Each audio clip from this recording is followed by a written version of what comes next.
Prince Harry had been invited to Stephen Colbert's show as part of a broader media tour for his ongoing advocacy work around mental health and veterans affairs. And though the anticipation had been high for a measured, thoughtful conversation, what unfolded on stage would instead ignite a firestorm that no one present could have predicted. As it began subtly enough with Colbert's usual charm and wit, opening with light-hearted banter about British culture, Harry's past military service, and even the occasional jab at royal etiquette, to which Harry responded with his trademark chuckle and disarming candor. But as the conversation progressed, Colbert shifted gears into more controversial territory, steering into pointed questions about Harry's family dynamics, the media fallout from his memoir, and the alleged rift between him and Prince William. And while Harry initially tried to maintain composure, brushing off certain inquiries and redirecting others, it became increasingly clear that Colbert's line of questioning was not only persistent, but laced with an undercurrent of skepticism, at times even sarcasm, that felt less like journalism and more like provocation. And the audience, sensing the rising tension, grew silent as Harry's responses grew shorter, his smile thinner, and his glances toward the offstage crew more frequent, with Colbert eventually asking a question that seemed to cut deeper than all others, not about royalty or family, but about whether Harry had traded one institution for another, insinuating that Harry's life in America, full of Netflix deals and celebrity interviews, was simply another version of the curated image he had supposedly tried to escape. And for a moment the room froze, the air thick with discomfort, as Harry leaned forward, placed his hands on his knees, and responded in a tone unlike any heard from him before, direct and devoid of performance, stating that he had left the monarchy not for publicity or profit, but because he had reached a breaking point where his silence was no longer protecting him but harming him, and that his current platform, however commercial it may appear, was the only one that had allowed him to speak truthfully about trauma, media abuse, and systemic cruelty. And instead of backing down, Colbert pressed on, questioning the authenticity of those statements, comparing them to the curated releases and interviews given by other royals, and accusing Harry of hiding behind media narratives of his own making. And that was when everything changed. Harry stood up, visibly angered yet composed, removing his microphone with slow deliberation, saying quietly, "If you invited me here just to mock everything I've tried to stand for, then this was never an interview, it was a trap." And with that, he walked off stage, the audience erupting into murmurs, unsure whether to clap, gasp, or remain frozen. And Colbert, momentarily flustered, attempted to brush off the walkout with a weak joke about royal exits. But the atmosphere had already soured, and the camera crew hesitated before cutting to commercial, unsure how to salvage the remainder of the segment. Backstage, producers scrambled, phone calls were made, and PR teams from both sides were on edge. But the footage had already begun circulating on social media from audience members. And within hours, the moment was trending across platforms with hashtags ranging from #HarryStormsOff to #Colbert crossed the line. As pundits, fans, and critics weighed in on whether the prince had overreacted, or whether the late-night host had crossed ethical lines in pursuit of ratings. And amid the chaos, Harry released a short video from his hotel room,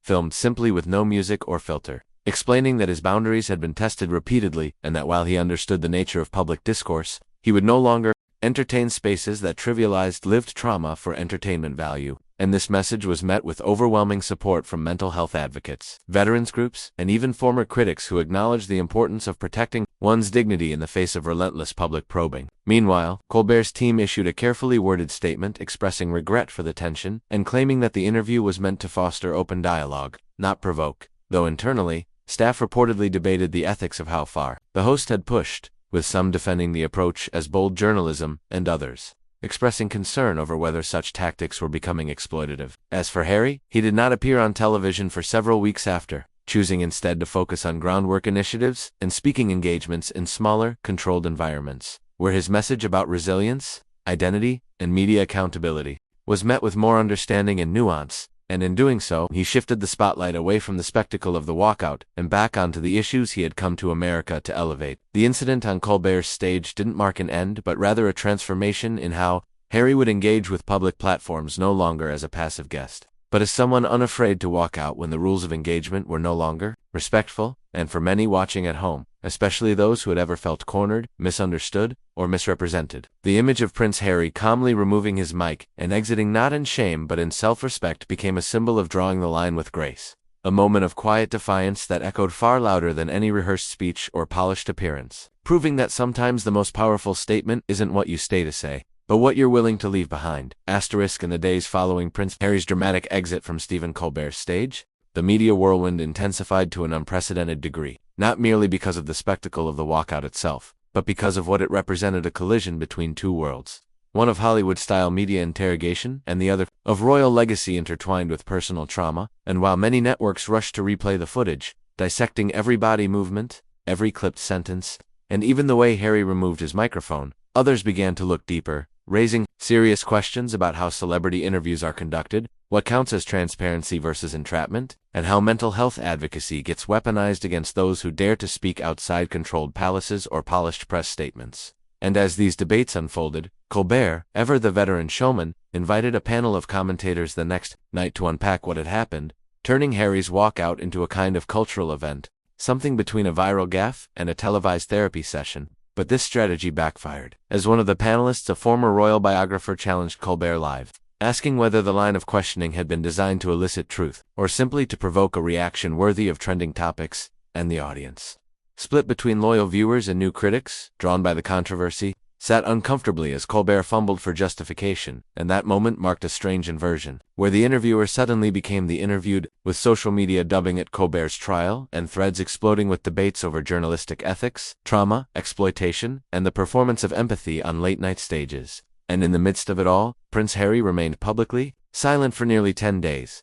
declining requests for interviews, appearances, or even statements, choosing instead to channel his energy into private meetings with veterans groups and counselors in Los Angeles, including a session at a youth center, where he told a small group of teenagers, away from cameras, that sometimes walking away is the most courageous thing a person can do when the world demands you perform your pain for applause. And though the room was private, word of the statement reached the press through one of the attendees who anonymously shared it, describing Harry as raw, grounded, and far removed from the media caricatures that portrayed him either as a lost prince or a Hollywood sellout. And this grassroots buzz gave Harry a resurgence not through traditional press but through community stories, viral empathy, and testimonials from people who said they saw themselves in his restraint and refusal to engage a circus that wanted him to unravel. And when he finally broke his silence, it wasn't on a talk show or cable interview, but through a surprise appearance at a university town hall event on mental health, where he shared a speech not about the clash itself, but about the invisible weight people carry when their identities are publicly questioned, mocked,